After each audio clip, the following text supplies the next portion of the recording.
शांति। आज 9 दिसंबर 2023 बाबा के महावाक्य है। मीठे बच्चे, एक बाप के साथ सच्ची मोहब्बत हो तो बाप तुम्हें अपने साथ घर ले जाएंगे, सब पापों से मुक्त कर देंगे, स्वर्ग का मालिक बना देंगे। प्रश्न है, अपने आप को खुशी में रखने के लिए कौन सी मुख्य धारणा चाहिए? उत्तर है, खुशी में तभी रह सकते जब अपने आप से रूह रिहान करना आता हो, किसी भी चीज में आसक्ति ना हो। 2 रोटी पेट को मिले बस, ऐसी अनासक्त वृत्ति की धारणा हो तब हर्षित रहेंगे। ज्ञान का मनन कर स्वयं को हर्षित रखो। तुम कर्म योगी हो, कर्म करते, घर का काम करते, खाना आदि खाते भी बाप को याद करो। स्वदर्शन चक्र बुद्धि में घूमता रहे तो बहुत खुशी रहेगी। गीत है, न वह हमसे जुदा होंगे, न वो हमसे जुदा होंगे, न वो हमसे जुदा होंगे, न उल्फत दिल से हर दिल से निकलेगी, न उल्फत दिल से निकलेगी। लगी है बात जो दिल में बड़ी मुश्किल से निकलेगी, बड़ी मुश्किल से निकलेगी। ओम शांति। मीठे मीठे बच्चों ने गीत सुना। यह है बच्चों की व आत्माओं की अपने परम पिता परमात्मा के साथ रूहानी मोहब्बत। यह रूहानी मोहब्बत सिर्फ तुम ब्राह्मण बच्चों की ही होती है। तुम अपने को आत्मा निश्चय करते हो, परंतु जब कहते हैं कि आत्मा सो परमात्मा, तो आत्मा किसके साथ मोहब्बत रखे? मोहब्बत होती है बच्चों की बाप के साथ। बाप बाप की मोहब्बत नहीं होती है। अभी तुम समझते हो हम आत्माएं अपने परम पिता परमात्मा के साथ मोहब्बत जोड़ रही हैं। यह मोहब्बत ही तुमको साथ ले जाती है। तुम रूहानी मोहब्बत बाप के साथ रखते हो तो तकलीफ भी सहन करनी पड़ती है। सारी दुनिया, घर के भांति आदि सब दुश्मन बन जाते हैं। बच्चों को समझाया है कि पतित पावनी गंगा नहीं है। मनुष्य पावन होने के ख्याल से गंगा व जमुना के तट पर हरिद्वार काशी में जाकर बैठते हैं। मुख्य स्थान यह 2 है। कहते हैं, हे पतित पावनी गंगा। अब वह गंगा तो सुनती ही नहीं। सुनने वाला एक पतित पावन बाप ही है। अभी तुम उस बाप के सम्मुख बैठे हो। बाप बतला रहे हैं, तुम पावन कैसे बनोगे? पानी की गंगा थोड़ी ही कहती है, माँ में कम याद करने से तुम्हारे विकर्म विनाश होंगे। बाप कहते हैं, मैं प्रतिज्ञा करता हूँ, अगर तुम मुझ बाप को याद करेंगे तो तुम्हारे विकर्म विनाश होंगे। गारंटी देते हैं, गंगा तो गारंटी दे ना सके। जैसे मनुष्य रावण को वर्ष वर्ष जलाते आए हैं, परंतु रावण मरता ही नहीं है, वैसे गंगा में स्नान भी जन्म जन्मांतर करते आए हैं, परंतु पतित से पावन कोई बनते ही नहीं। फिर स्नान करने जाते रहते हैं। एक बार पावन बने तो फिर क्यों जाते हैं स्नान करने। कितने मेले लगते हैं, उनको कोई आत्मा परमात्मा का संगम नहीं कहेंगे। भक्ति मार्ग में भीड़ लगती है मेले पर।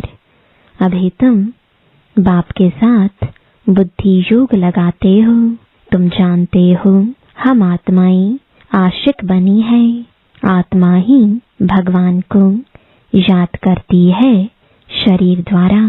बाप कहते हैं मैं भी इस शरीर द्वारा तुमको पढ़ा रहा हूँ, इसलिए हमेशा बाबा को याद करते रहो। बाबा कहने से स्वर्ग जरूर याद आएगा और अपना मुक्ति धाम घर भी याद आएगा। मुक्ति को निर्वाण धाम भी कहते हैं। यह है साकारी दुनिया। जब तक आत्माएं यहाँ न आए तो साकारी दुनिया कैसे बढ़े। आत्माएं निराकारी दुनिया से आती हैं। मनुष्य सृष्टि बढ़ती जाती है। कोई समझते हैं नेचुरल बढ़ती रहती है। तुम जानते हो आत्माएं यहाँ आती हैं, वृद्धि को पाती रहती हैं। बच्चों को मालूम हुआ है कि स्वीट होम शांति धाम है। शांति को बहुत लोग पसंद करते हैं। तुम जानते हो शांति धाम तो हमारा स्वीट गॉड फादरली होम है। भारतवासी विलायत से लौटते हैं तो कहते हैं हम अपने स्वीट होम भारत में जाते हैं। जहाँ जन्म लेते हैं वह देश प्यारा लगता है। कहते हैं हमको स्वीट होम यानी भारत में ले चलो। अच्छा समझो मर जाते हैं, आत्मा तो चली गई, फिर शरीर को यहाँ ले आकर खत्म करते हैं। समझते हैं भारत की मिट्टी भारत में ही जाए। नहरों ने शरीर छोड़ा तो उनकी राख देखो कहाँ कहाँ ले गए। खेतों में गिराई। समझते हैं खेती अच्छी होगी, परंतु हर चीज को वह कितना भी मान दे पुरानी तो जरूर होनी है। कितनी तकलीफ सहन कर रहे हैं, बाप का पता नहीं है। तुम बाप को जानकर बाप से वर्षा ले रहे हो तो दिल होती है मित्र संबंधियों आदि को भी स्वर्गवासी बनाए। किसको तुम कहो स्वर्गवासी बनो तो कहेंगे तुम मारने चाहते हो क्या। तुम बच्चे जानते हो श्रीमत पर हम श्रेष्ठ स्वर्गवासी बन रहे हैं। देही अभिमानी बनने में बड़ी मेहनत लगती है। खड़ी खड़ी देह अभिमान में आकर बाप को भूल जाते हो। अभी तुम सम्मुख बैठे हो, जानते हो हम अपने परम पिता परमात्मा पास आए हैं। बाबा कहते हैं आगे कभी मिले थे तो झट कहते हैं हाँ बाबा 5000 वर्ष पहले। यह तुम्हारा गुप्त अक्षर है और कोई कॉपी कर ना सके। भल श्री कृष्ण का वेश धारण कर लेते हैं। कहते हैं हम आए हैं स्वर्ग की स्थापना करने, परंतु यह बात कि 5000 वर्ष पहले भी स्वर्ग स्थापन किया था यह कह ना सके। तुम ही कहते हो बाबा 5000 वर्ष पहले हम आपसे वर्षा लेने आए थे।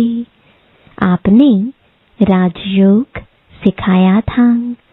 यह आत्मा कहती है इस शरीर द्वारा अपने को आत्मा निश्चय कर और बाप को याद करना है।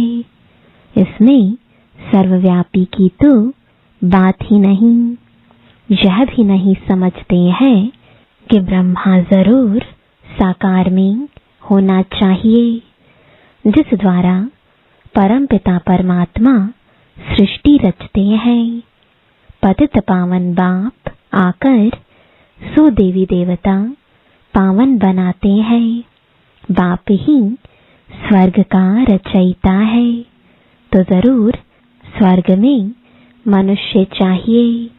बाबा आकर तुम्हें स्वर्ग का द्वार बताते हैं। तुम कोशिश करते हो हम नर्कवासी को स्वर्गवासी बनाएं।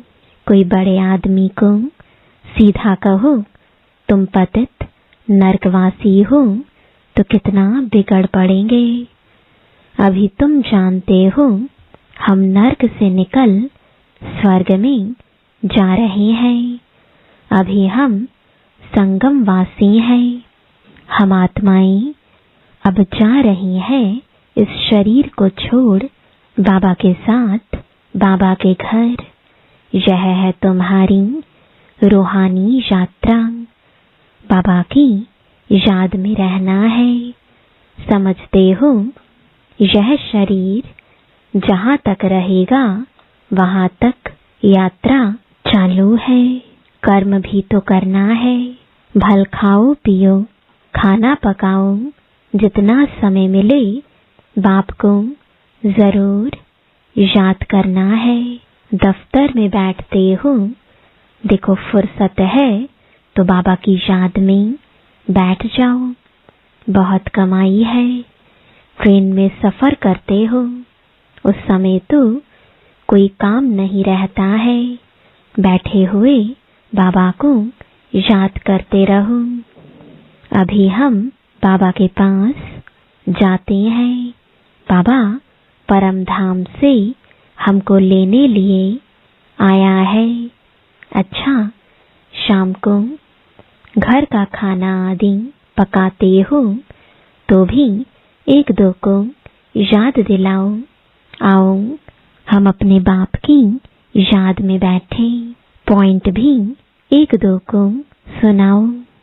हम स्वदर्शन चक्रधारी हैं। बाबा कहते हैं तुम लाइट हाउस भी हो। रास्ता बतलाते हो। उठते बैठते चलते तुम लाइट हाउस हो। एक आंख में मुक्ति, एक आंख में जीवन मुक्ति। स्वर्ग यहाँ था, अभी नहीं है। अब तो नर्क है। बाबा फिर से स्वर्ग स्थापन कर रहे हैं। बाप कहते हैं हम तुमको बहुत गुलगुल बनाते हैं। फिर तुम जाकर महारानी पटरानी बनेंगे। खद्दर की रानी नहीं बनना। तुम्हें 16 कला संपन्न बनना है, न कि 14 कला। श्री कृष्ण 16 कला था। तुम बच्चियां कितने व्रत नेम आदि रखती थीं। 7 रोज निर्जल रहती थीं। कितनी मेहनत करती थीं, परंतु श्री कृष्णपुरी में जा ना सके। अभी तुम कृष्णपुरी स्वर्ग में प्रैक्टिकल में जाने लिए पुरुषार्थ कर रहे हो। श्री कृष्ण को द्वापर में ले जाने से स्वर्ग का किसको पता नहीं पड़ता है। वास्तव में 7 रोज का अर्थ क्या है सो तुम अभी जानते हो। सिवाय बाप के और कोई को याद नहीं करना है। बाकी निर्जल आदि की कोई बात नहीं। बाबा को याद करने से तुम बाबा के पास चले जाएंगे। बाप फिर स्वर्ग में भेज देंगे। व्रत नेम रख। तुम कितने दिन भूखे मरते हो। जन्म बाय जन्म कितनी मेहनत करते हो। प्राप्ति कुछ भी नहीं हुई है। अभी तुमको उनसे छुड़ाए सदगति मार्ग में ले जाते हैं। तुम कहते हो बाबा कल्प पहले भी आपसे मिले थे स्वर्ग का वर्षा लेने। बाप कहते हैं कदम कदम पर राय लेते रहो, सब हिसाब किताब पूछो, बाबा राय देते रहेंगे। भल तुम अपना धंधा धोरी आदि करते रहो, फिर भी बाबा राय देते रहेंगे।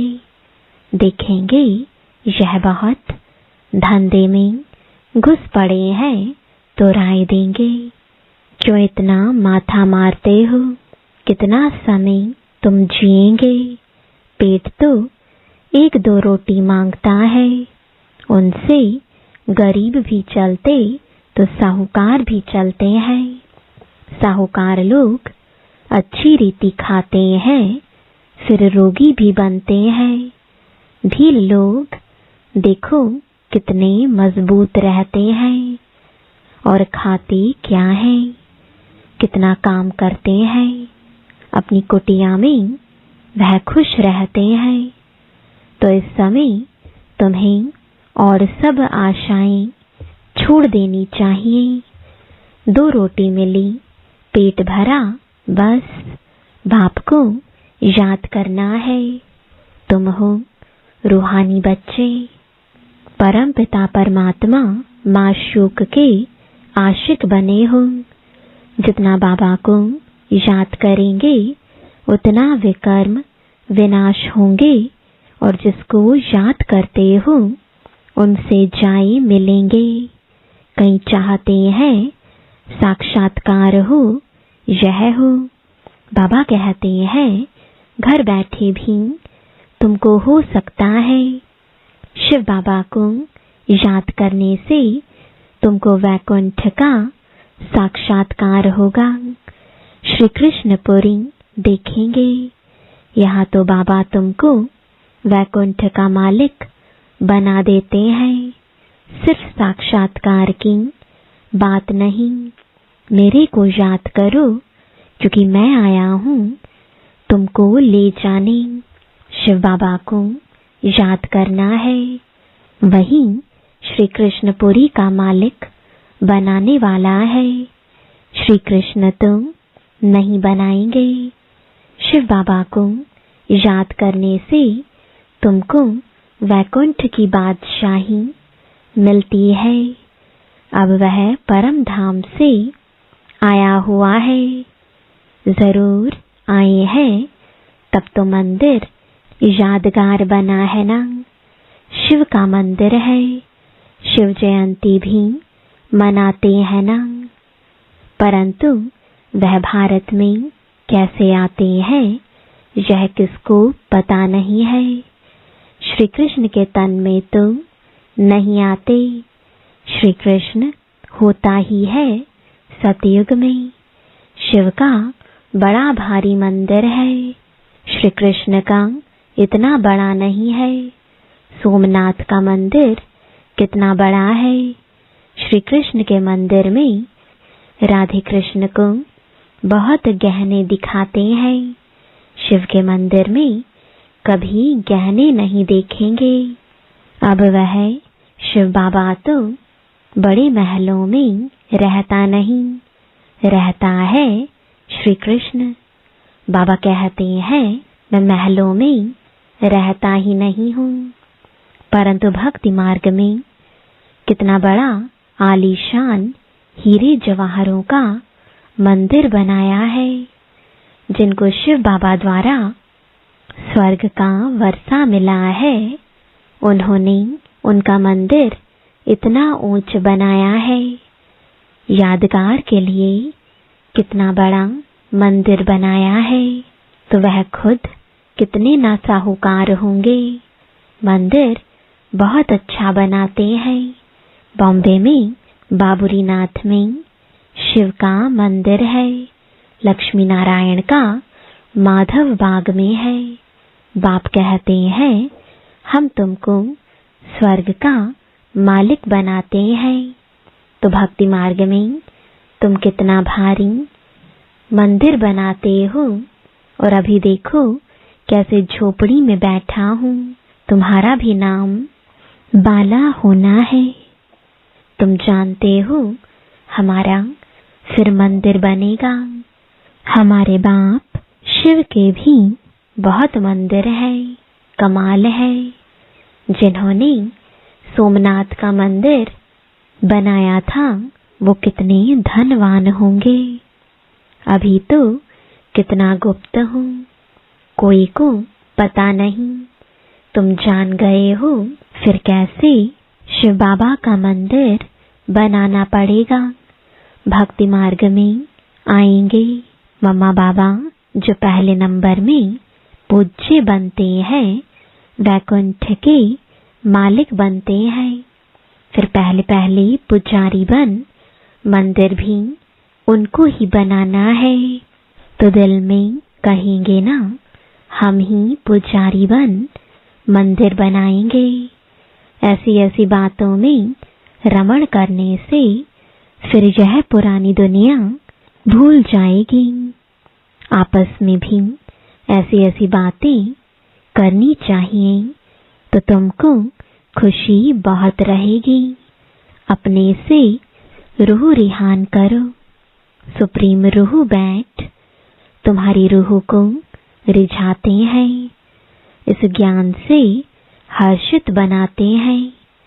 तुम कहते हो हम कल्प बाद फिर से आए हैं, अनेक बार बाप से मिले हैं, वर्षा पाया है। ऐसे ऐसे आपस में बातें करनी चाहिए। फिर तुम कर्म योगी भी हो। भल घर में खाना आदि पकाओ, खुशी रहेगी। तुम 84 जन्मों की हिस्ट्री ज्योग्राफी को जानते हो। हम अभी ब्राह्मण बने हैं, फिर देवता बन राज्य करेंगे। पुजारी से पूज्य बनेंगे, फिर महल आदि बनाएंगे। अपनी ही हिस्ट्री ज्योग्राफी सुनाते रहो। हमारी हिस्ट्री ज्योग्राफी चक्र कैसे लगाती है, इसको ही स्वदर्शन चक्रधारी कहा जाता है। तुम तीनों लोगों को जानने वाले हो। ज्ञान का नेत्र तुम्हारा खुला है। यह चक्र याद करने से तुमको बड़ी खुशी रहनी चाहिए। बाप को भी खुशी रहती है। अभी तुम सेवा में उपस्थित हो। तुम सेवाधारियों के मंदिर फिर बाद में भक्ति मार्ग में बनेंगे। अभी मैं तुम बच्चों की सर्विस में आया हूँ।